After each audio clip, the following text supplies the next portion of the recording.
Boa noite a todos. É com muita alegria e sob as bênçãos do nosso amado Mestre Jesus que estamos iniciando nossas atividades de hoje. Sejam bem-vindos ao Núcleo Espírita Nosso Lar para mais esta noite de estudos. A programação das atividades do núcleo são exibidas no telão antes das palestras, porém, quem preferir, na secretaria, temos a programação impressa, além da modalidade digitalizada. Nós temos também, realizado hoje, a evangelização espírita. Lá embaixo fica a critério da nossa amiga Maria Helena, e as crianças devem ser levadas para lá, mas se a criança não quiser ficar lá com a evangelizadora, ela terá que ficar a cargo da mãe, A mãe vai ter que se responsabilizar por ela. Mas nós pedimos, que levem as crianças, que incentivem a participar, porque é muito importante isso, tá? E lembramos também que o Núcleo Espírita possui equipes de visita a enfermos, aplicação de passes e fluidoterapia e também implantação de culto no lar. Quem quiser buscar informações, pedir a implantação do culto ou visita, pode se dirigir à secretaria que a gente atende, tá? As nossas palestras são inspiradas no livro Vinha de Luz, e o assunto de hoje é escritura individual, que está em Mateus, capítulo 26, versículo 56. O Núcleo Espírita Nosso Lar tem o canal, o Núcleo Espírita Nosso Lar, onde são postadas todas as palestras do núcleo. Inscreva-se e ative o sininho para ser notificado de novas postagens. E para falar sobre o nosso tema de hoje, a escritura individual, é com muita alegria e gratidão que convidamos agora o companheiro Aguinaldo Luiz, que é palestrante espírita e colaborador aqui do Núcleo Espírita Nosso Lar. Seja bem-vindo, Aguinaldo. Que Jesus nos abençoe, nos ampare, nos mantenha sob a assistência de sua paz. O tema, como diz a dona Ângela, do dia de hoje, ele se intitula Escritura Individual. E Emmanuel escolheu um texto, um versículo de Mateus, capítulo 26, versículo 56, que é um título muito duro. Diz o versículo: mas tudo isso aconteceu para que se cumpram as escrituras dos profetas. Então, todos os discípulos, deixando-o, fugiram. Então, isso aqui se deu no alto do versículo 26, do capítulo 26, a partir ali do título Getsemane, Jesus no Getsemane, quando ele sabia que ia ser crucificado, ia ser o cordeiro, ia ser imolado, a benefício de todos nós, em socorro de todos nós. Então, o título chama-se Escritura Individual. Por quê? Porque Jesus passou por isso. Como diz aqui no vídeo primeiro, o desígnio a cumprir-se não constitui característica exclusiva para a missão de Jesus. E aí vem falando, a dona Ângela já leu, e cada um tem seu mapa de ordem divina. Então eu me recorri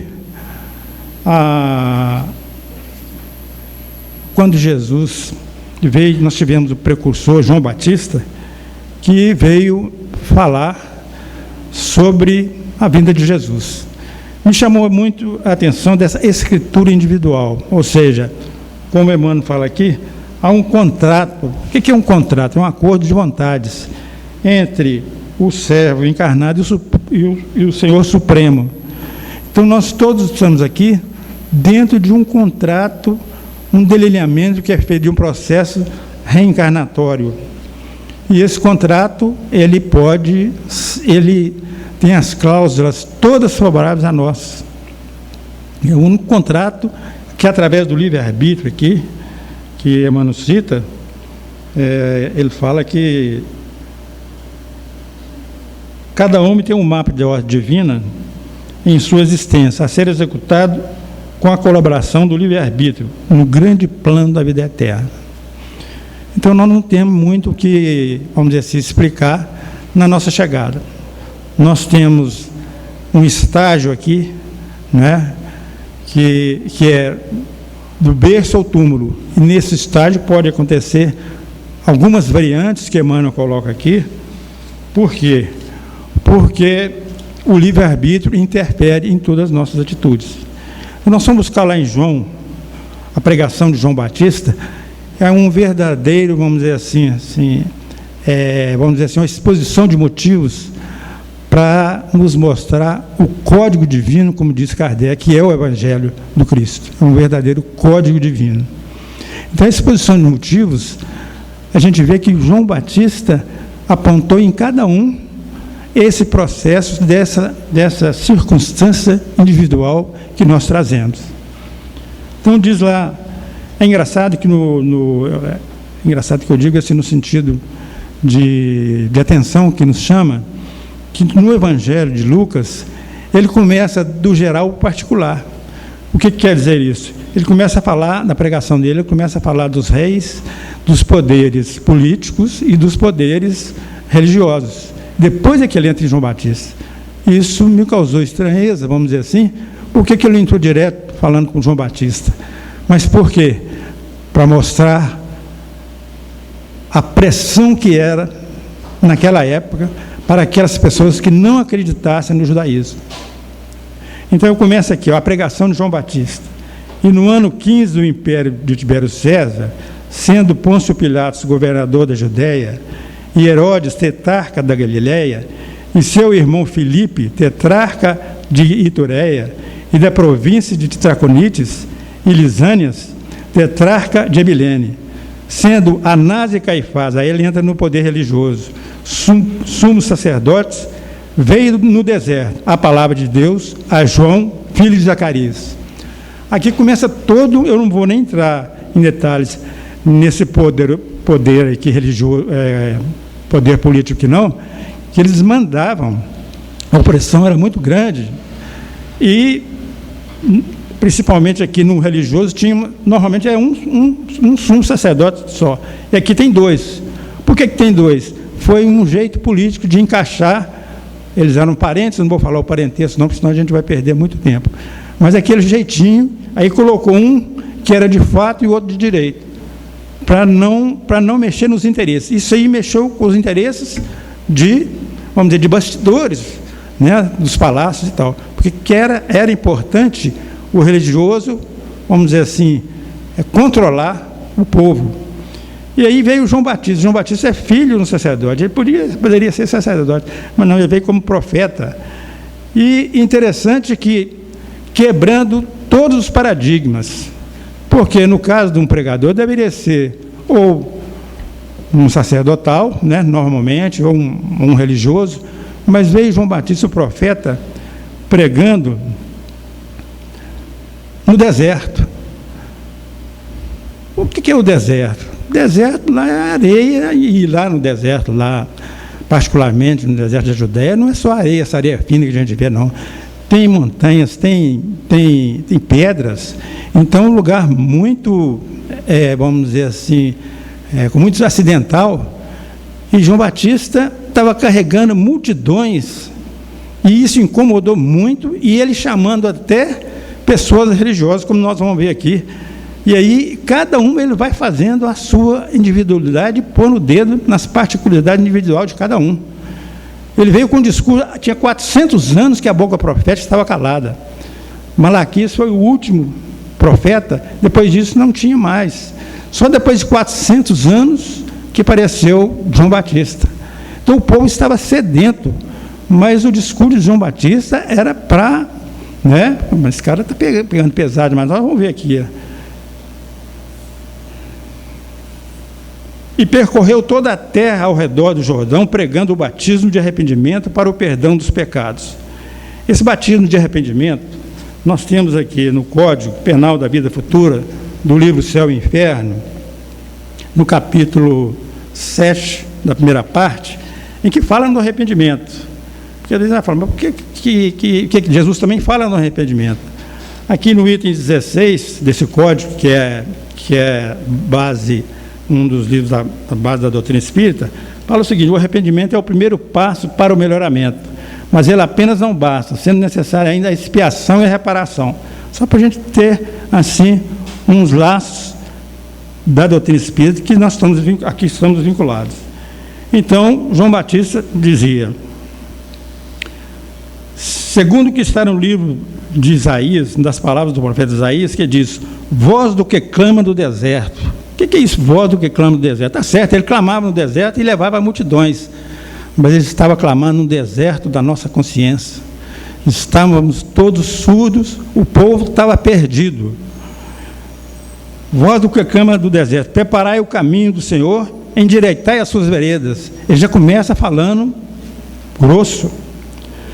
E aí ele coloca isso aqui de uma forma, vamos dizer assim, alegórica. Todo vale se encherá e abaixará todo monte e outeiro, e o que é tortuoso se endireitará, e os caminhos escabrosos se aplanarão. Mas aqui está falando de engenharia civil, engenharia de estradas, porque normalmente os imperadores, quando iam viajar alguns terrenos, alguns lugares que não tinham acesso, eles faziam tudo isso aqui que João Batista está falando aqui, mas não tem nada aqui de material, isso aqui tudo é espiritual. Quando ele fala, todo vale se encherá, o que é isso? Os vales íntimos nossos, que são verdadeiras depressões, nós estamos vivendo hoje, um mundo de muita depressão, muita tristeza, muito incômodo. Esses vales, todo vale se encherá, é Jesus chegando para nos dar força. E abaixará todo monte e outeiro. O que pode ser um monte e outeiro? É o nosso orgulho, a nossa vaidade, a nossa presunção, principalmente a vaidade é um monte de vaidade. Às vezes nós podemos ser um monte de vaidade, um outeiro, que também é um monte. Ele, o que vai fazer? Abaixará. Não é que vai cortar, não, mas é preciso que, como ele mesmo fala, é preciso que eu diminua para que ele cresça. É preciso que nós diminuímos todos os nossos comportamentos assim, ainda viciosos, no campo da viciação moral, vamos dizer assim, para que Jesus possa crescer em nós. Então, continua aqui. E o que é tortuoso se endireitará. Então, se eu estou no caminho, quero aqui, volta aqui, tortuoso, com Jesus, com o Evangelho de Jesus, ele se endireita. E os caminhos escabrosos se aplanarão. O que é caminho escabroso? Aquele que é a viciação, os caminhos condenáveis, o que é? Vai planificar tudo. Eu, construindo a minha escritura individual, o meu contrato com Deus, não, agora eu não faço isso mais. Já era, eu não mexo com isso mais. O que é isso? Esses caminhos escabrosos eu aplanei. Cabe até economia, falar de economia aqui. Tantas coisas que eu fazia gastar de ouro, não, para minha família. Isso tudo aqui, aquilo falando, os vales que Jesus, né, colocou e encheu dentro de mim, os vales vazios que nós fazemos, encheu dentro de mim, e todos nós está nos dando o quê? A motivação para que nós possamos nos fortalecer espiritualmente. Continuando aqui, e toda a carne verá a salvação de Deus. Dizia, pois, João à multidão que saía para ser batizada por ele. É engraçado que, normalmente, a multidão, né, buscava os templos, buscava as festas simbólicas do judaísmo, às vezes consultava os fariseus. Aqui era o contrário. Dizia, pois, João à multidão. Quando aqui em Mateus fala que são os fariseus, era falando para os fariseus e saduceus que vieram a João Batista.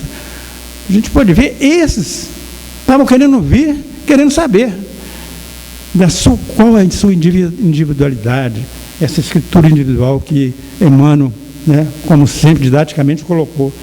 Dizia, pois, João à multidão que saía para ser batizada. Essas multidões são fariseus e saduceus, que nós vamos ver em cada verso, versículo, ele vai apontar para alguma pessoa, alguma tipificada na sociedade.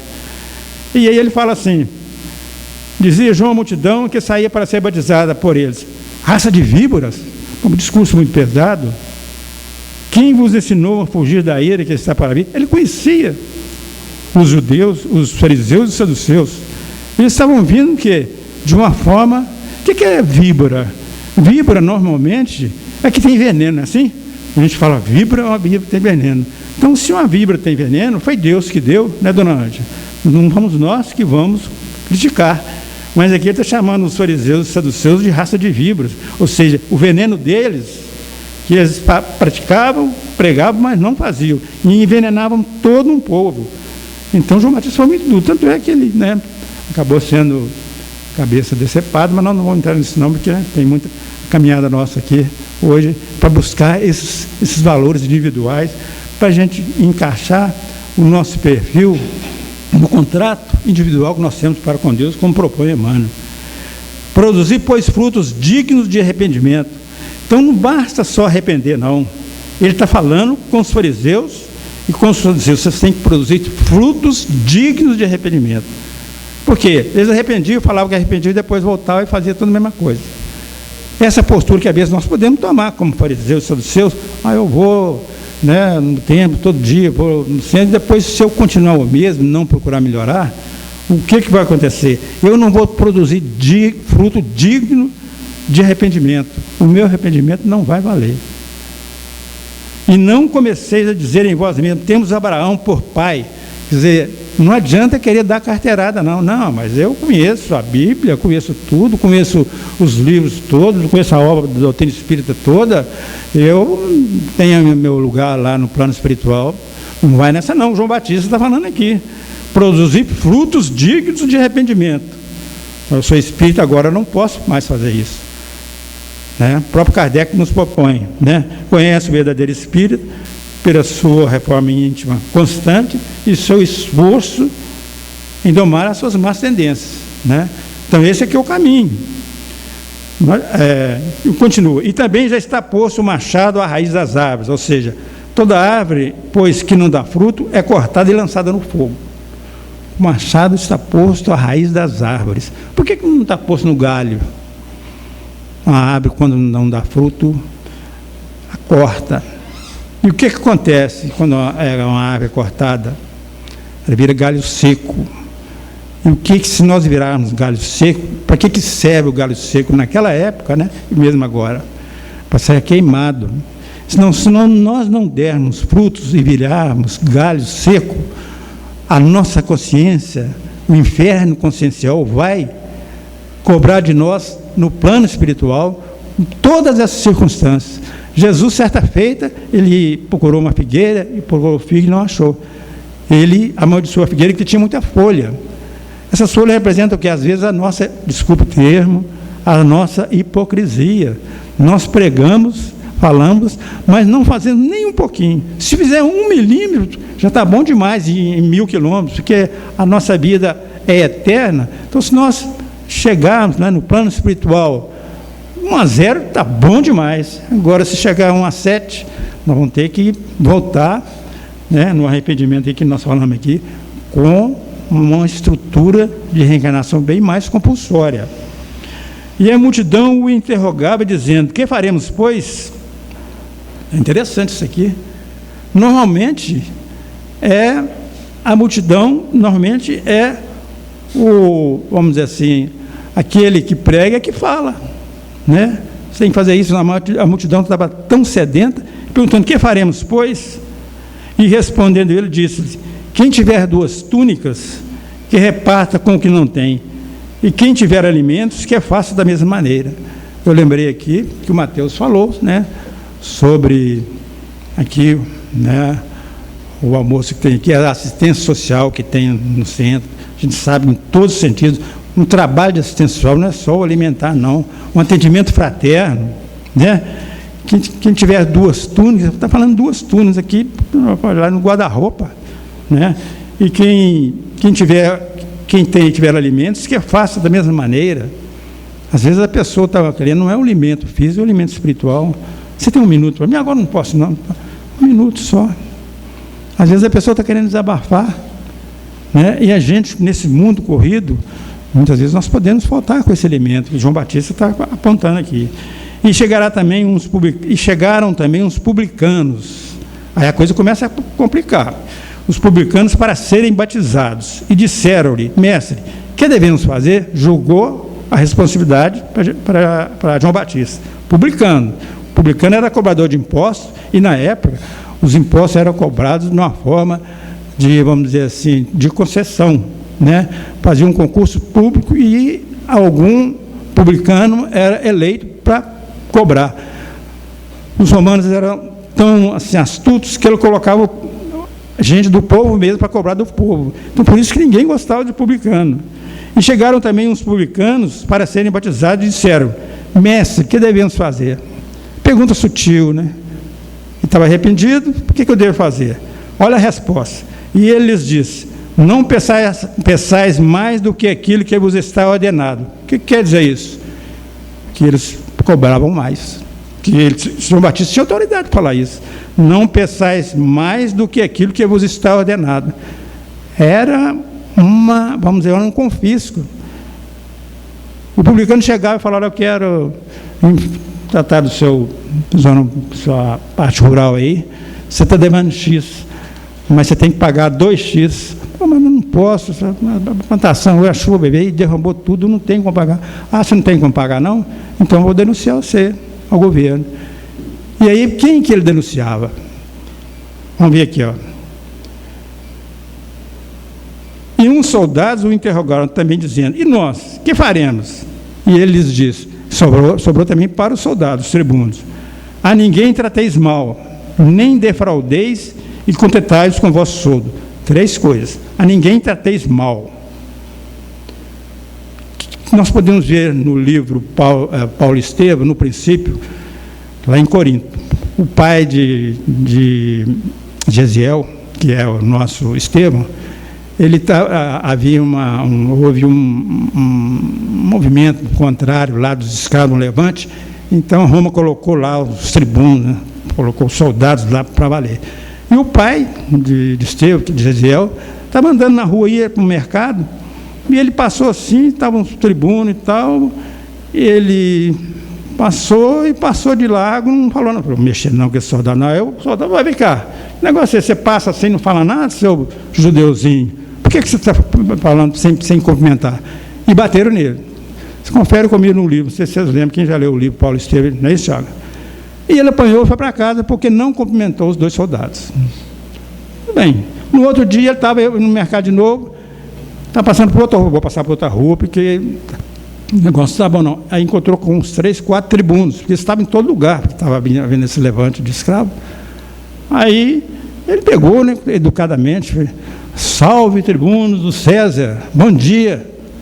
Que atrevimento é esse, você cumprimentar a gente, ou seja, Deusinho e tal? Apanhou de novo.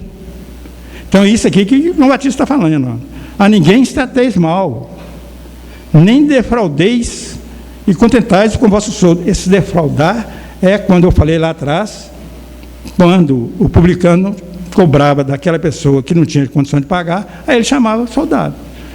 Aí o soldado também levava, embolsava também. Então, João Batista não ia falar isso aqui, né, de uma forma, vamos dizer assim, barata. Ele falou que tinha mesmo, ele estava pondo os pingos nos is. Ele pôs o dedo da ferida de qualquer um, ele não tinha medo. E estando o povo em expectação e pensando todos de João em seu coração, se porventura seria o Cristo. Aí que é o problema, né? Eles começaram a achar que ele era o Messias, porque as multidões iam e todo mundo voltava, né, fazer. Até os próprios soldados, esses publicanos, não cobrava o certo. Ele estava fazendo construindo uma moralidade, e eles começaram a falar: não, desculpe, você é o Cristo, né? Se porventura seria o Cristo. Respondeu João a todos. Quer dizer, não foi uns que perguntaram, não. A resposta aqui está aqui. E respondeu João a todos, porque todos estavam achando que ele tinha esse poder, dizendo. Aí ele fala: eu, na verdade, batizo-vos com água, mas eis que vem aquele que mais poderoso que eu, a quem não sou digno de desatar as correias de suas sandálias. Nós temos aqui alguma coisa que ele falou, mais ou menos. Olha a defesa de João Batista, quando eles falaram que ele era o Messias. Ele falou assim: eu não sou o Messias. Está em outros evangelhos, são 4 evangelhos, né? Eu não sou o Messias, eu não sou o Verbo, eu sou apenas uma voz que clama no deserto. Ele cortou na hora. Eu não sou a luz, eu sou apenas a testemunha da luz, da verdadeira luz que ilumina todo o homem, que é Jesus, né? Eu não sou o Cordeiro de Deus, eu aponto para ele que tira os pecados do mundo. Eu não sou o noivo, eu sou apenas um amigo do noivo. Olha que bonito, né? Porque podia crescer nele, naquela sensação, não, eu sou bom mesmo, podia crescer, mas ele era um profeta, né? Jesus falou, dos nascidos de mulher, ele é o maior. O que é nascido de mulher? Um homem, ser humano. Ele é o maior, mas no reino dos céus ele é o menor. Então Jesus já tinha falado sobre a identidade dele. Ele não se corrompia e não aceitava a corrupção. Então, continuando aqui, eu sou apenas amigo do noivo, eu batizo com água, mas aquele que vem depois de mim é mais poderoso que eu, e ele batizará com o Espírito Santo e com fogo. Eu não sou nem digno de me curvar e desatar as correias de suas sandálias. Eu tenho um lema de vida, convém que ele, esse é o lema do João Batista, convém que ele cresça e eu diminua. Muito bonito isso, né? Então, assim, essa é a figura de João Batista que nós trouxemos para a gente ver que essa escritura individual, ela está contida em todo o Evangelho de Jesus, né? Então, não é os 10 mandamentos, os 10, Jesus fala que eu não vim derrogar a lei, mas dar continuidade a ela. E no Evangelho de Jesus estão contidos todas as regras morais. O que é a lei moral? Todas as leis morais. O que é a lei moral? Regra de bem proceder, né? Então, o que nós podemos depreender disso aí? Quando Emmanuel fala que, em geral, porém, ao homem comum, esse contrato, que é um acordo de vontades entre nós e Deus, né, através do livre-arbítrio, entre o servo encarnado e o Senhor Supremo, parece extremamente impreciso. Impreciso e prossegue a experiência afora de rebeldia em rebeldia. O que quer dizer isso? Por que o contrato é impreciso? Porque nós podemos, com o nosso livre-arbítrio, alterar todo o processo contratual nessa nossa encarnação. E que isso pode acontecer. Porque tem um escritor, e parece que ele é poeta, Fernando Pessoa, português, que ele fala, navegar é preciso, viver não é preciso. Aí a gente vê, porque navegar é preciso, porque tem a precisão, né? Um avião, por exemplo, que sai daqui e vai para o Rio, tem a precisão, pode colocar até no piloto automático, aquela precisão de descer e sair, de subir, né? As orientações na época que não tinha essas tecnologias de hoje, os navios se orientavam pelas estrelas, navegar era precisão, mas viver não é preciso. O que quer dizer? Viver é imprevisível. Nós podemos ser submetidos a vamos dizer assim, esses caminhos que João Batista falou. Caímos em vales tenebrosos. Então, por isso nós temos que orar muito, pedir a Deus que nos fortaleça, e a oração é todo dia, para que a gente possa estar sempre conectado com o plano maior, com o Evangelho de Jesus. Quando a gente abre o Evangelho, às vezes a gente quer falar com Deus, a gente começa a falar com Deus, mas quando a gente quer que Jesus fale com a gente, abre o Evangelho, a página que você abrir é Jesus falando conosco. E nós vamos ver aqui, Jesus utilizou esse recurso também. Ele utilizou o recurso da prece quando ele mais precisou, lá no Getsemane. E aí nós estamos nos reportando já aqui em Mateus 26, 56, porque aqui fala que os discípulos deixaram e fugiram.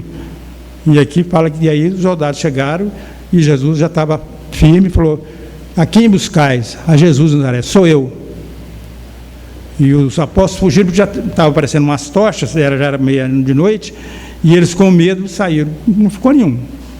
Aí nós vamos ver então um pouquinho vamos dizer assim, desse contrato de Jesus, porque no final, quando ele está pregado na cruz, ele fala 2 palavras. Fala 3, né? Pai, está consumado. O que quer dizer isso? Cumpriu o contrato. Será que nós poderemos falar isso na nossa caminhada? Quando chegarmos, né, vamos dizer assim, na hora da nossa chegarmos de ir para o enterro e só nós que não vamos voltar? É isso que nós estamos refletindo hoje nesse contrato individual. Nós vamos ver um pouco o que aconteceu com Jesus, porque ele não é só, nós estamos vivendo num mundo de muita inquietação. A aferição de valores nossa está sendo quase que toda hora. Nós temos que mudar os nossos paradigmas. Eu nasci assim, vou morrer assim. Se for assim, não adianta. Nós não vamos ter condições de adentrar o reino dos céus, porque nós estamos num mundo de transição. O que é transição? Está em trânsito. A transição é onde você tem que saber onde você está e para onde você vai. Está tudo em trânsito. Então, eu estou falando isso de um nadador, que ele é professor, faz palestra. Então ele nadava e ele sabia que ele é medalhista olímpico, ele ganhou várias medalhas. Então ele falou que ele estudava muito isso, ele lia muitos livros sobre transição, mas não era transição dentro de uma ótica espírita, transição mesmo aqui no mundo. Então ele fala que você tem que saber onde você está. Ele sabia que ele tinha que ganhar as natações para ser medalhista. Então, às vezes, 2 centésimos de segundos ele perdia. E ele fazia exercícios de 8 em 8 horas todo dia. Então, a vida não é fácil para ninguém, não, né?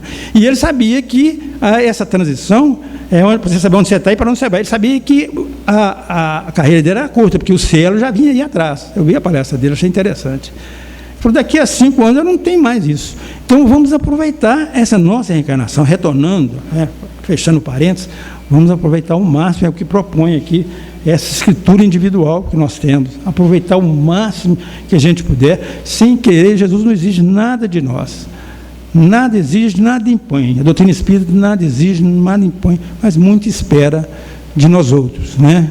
Se eu melhorei um pouquinho de hoje para amanhã, nos nossos anjos guardiões, puxa, né? Então Jesus chegou a um lugar chamado Getsemane e disse a seus discípulos, assentai-vos aqui enquanto vou além orar. Jesus estava preparando ele sabia que a situação, o cerco estava fechando para ele. E levando consigo Pedro e os 2 filhos de Zebedeu, começou a entristecer-se e a angustiar-se. Ele colocou os 12 apóstolos, 11, né, porque Judas tinha saído já. Judas já tinha ido tratar com os sacerdotes lá a traição, né? Então, e levando consigo Pedro e os 2 filhos de Zebedeu, quer dizer, normalmente ele traz os mais íntimos, começou a entristecer-se e a angustiar-se. Então lhe disse, a minha alma está cheia de tristeza até a morte, ficai aqui e vigiai comigo. Ele pediu aos amigos que vigiassem com ele. E indo um pouco adiante, prostou-se sobre o seu rosto, orando e dizendo, meu Pai, se possível, passe de mim esse cálice. Até Jesus passou por essa provação, né? Todavia, não seja como eu quero, mas como tu queres. Esse cálice, o que é? É o cálice da amargura, de saber que ele fez tudo, mas que muita coisa a maioria não entendeu. Então é aquele mestre que dá o recado, e os próprios discípulos depois é que se converteram e viram, né? E houve uma adesão, mas não uma conversão, né? E nós às vezes fazemos isso. Nós vemos um contrato de adesão, não, agora eu estou vindo, ou eu quero mudar, mas a gente às vezes pode eleger, não, Natal, festa, tem que fazer Natal. Então a gente procura só o Natal, só festa, e esquece que essa adesão tem que haver uma conversão. E a gente sabe que todo coração é bom, todo coração Deus espera, né? Jesus nos fez, Deus nos fez com os sentimentos, né? Vamos dizer, como somos sementes, temos que trabalhar todos os nossos sentimentos para nós cada vez nos purificarmos. E indo um pouco mais, aí ele foi, e voltando para os seus discípulos, achou-os adormecidos e disse a Pedro, então nem uma hora pudesse vigiar comigo. Ele falou, nem uma hora, às vezes 5 minutos para nós de oração é pouco. Ele orou 1 hora, e depois ele falou de novo, vigiai e orai para que não entreis em tentação. E indo a segunda vez, orou, ele só orou 3 vezes, orou dizendo, meu Pai, se este cálice não pode passar de mim, sem eu beber, faça-se a tua vontade. Aí já estava, ele orou tanto, que ele se fortaleceu. E tem lá em Lucas 22, no versículo 43, que fala: e apareceu-lhe um anjo do céu que o confortava. A assistência que nós temos nessa hora da prece é importante, porque os nossos anjos guardiões caminham para nós. Então nós temos que orar, né, a propósito de orarmos com muito fervor, com muita confiança, para que nós possamos manter a conexão com o plano mais alto, sempre, em todos os momentos. E se escorregarmos, eles vão nos amparar. E deixando de novo, foi orar pela terceira vez, dizendo as mesmas palavras. Então, foi nessa hora que esse anjo apareceu, um anjo do céu, que o confortava. Aí ele, né, vamos dizer assim, ele se fortaleceu, tanto é que depois, quando for prendê-lo, alguém tirou a espada e falou: não, peraí, se eu quisesse, meu pai mandaria 12 legiões de anjos, e acabava com isso aqui agora. Não precisa disso, não. Ele estava todo fortalecido, caminhando para o seu contrato individual. E como está o nosso contrato individual hoje? Né? Uma mãe, por exemplo, que perde uma noite de sono cuidando de um filho que está com enfermidade ou alguma coisa, que não dorme, chora, e a mãe a noite toda, o que ela está fazendo? Um verdadeiro cálice para essa mãe, mas ela está firme. Ela está firme para que esse filho possa, né, continuar. Estou dando um exemplo assim, bem, vamos dizer assim, leve, mas muito profundo. Profundo porque hoje, né, as crianças precisam de mais atenção, e às vezes a mãe chega cansada do trabalho, tem que trabalhar, não era igual antigamente. Então tudo isso traz um complicador, mas nós precisamos de aderir, né, essa vontade de Jesus, nesse contrato individual que Emmanuel nos traz, porque se Jesus, que é Jesus, passou por isso, nós temos, vamos dizer assim, que somos cristãos, vamos segui-lo com a mesma proposta de mais aprender para melhor servir. E chegar, né, a gente sabe que nós não vamos levar nada daqui. Essa escritura individual nós vamos levar o quê? Os nossos frutos. Produzir frutos de arrependimento. Só arrependimento não vale. Então, esses frutos, o que é? Uma árvore não se alimenta dos frutos, ela doa, ela se nutre das raízes e da água. Uma mãe que acalenta um filho para que ele até possa dormir e cura, dá os remédios, o que é? Uma verdadeira, é o fruto dela, alimenta com leite, né? Então ela está dando fruto dela, ela não se alimenta do fruto, como Jesus também não se alimentou. Certa feita, depois lá daquele encontro com a mulher samaritana, os apóstolos tinham ido comprar comida, chegou para ele e falou: mestre, aqui é comida, o meu alimento é fazer a vontade de meu Pai, né? Então, vamos pensar um pouquinho nisso, nessa nossa postura individual. Como é que nós estamos escrever, né, o nosso itinerário espiritual, para quando chegarmos no plano espiritual, tenhamos alguma coisa de oferecer, em especial o cumprimento, né, razoavelmente, vamos dizer assim, porque nós sabemos que a conversão imediata, que nós temos exemplo na Bíblia, é de Madalena, que foi uma conversão imediata, e de Paulo, na estrada de Damasco, ele se converteu imediatamente. Senhor, o que queres que eu faça? Ele era o lado oposto, perseguiu vários, matou. São Paulo era um serial killer. Ele mandava matar mesmo. Ele prendia aqueles que não gostavam e fez um escarcéu. Mas quando ele se converteu, ninguém segurou ele mais. Agora ele pagou o preço alto, né? Nós também queremos pagar esse preço, porque tudo que nós temos aqui, né, no enterro nosso, eu estou falando aqui que o Emmanuel falou na nossa morte aqui, não tem caminhão de mudança não, né, gente? Não tem não. Nós não temos que levar aqui, ó. Nem por isso, todavia, a Escritura, principalmente nos parágrafos da morte, deixará de cumprir-se. Então é Emmanuel que está falando aqui, ó. os parágrafos da morte aqui, esse contrato vai ser cumprido, quer queiramos ou não. Então vamos pensar nisso um pouco, fica aí a reflexão. E vou ler aqui uma frase de um rapaz que deixou um comentário, que ele fala o seguinte: por que não honrar o compromisso proposto e assumido voluntariamente diante da lei natural, sendo que todas as cláusulas são a favor do devedor? Ou seja, Deus não dá nenhuma cláusula que a gente não dá conta de cumprir, né? E a gente não ficar, vamos dizer, desesperado, porque às vezes, não, já estou cansado, não aguento mais não, chega.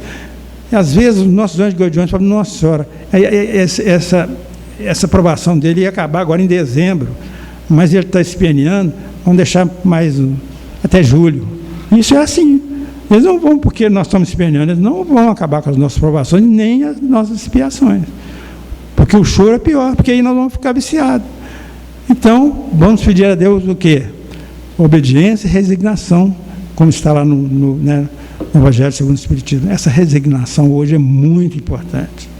É muito importante, porque não tem aquele que fala: não leva desaforo para cá. Nós levamos sim, né? A gente leva porque há uma inquietação muito grande, não tem como a gente ser agradado a todos ou agradar a todos. Então vamos pensar nisso. Fica aí, né, essa página de Jesus, Mateus 26, 56, e que muitas vezes nós vamos ter que resolver os nossos problemas sozinhos. Em pleno meio-dia está uma escuridão para nós, na nossa consciência. O que eu faço? O que eu faço? Vamos pensar nisso e vamos continuar firmes, que cada dia tem o seu dia. Como foi cantado aqui na prece que a menina fez, ela fez uma prece e falou que todo dia tem um sol, né?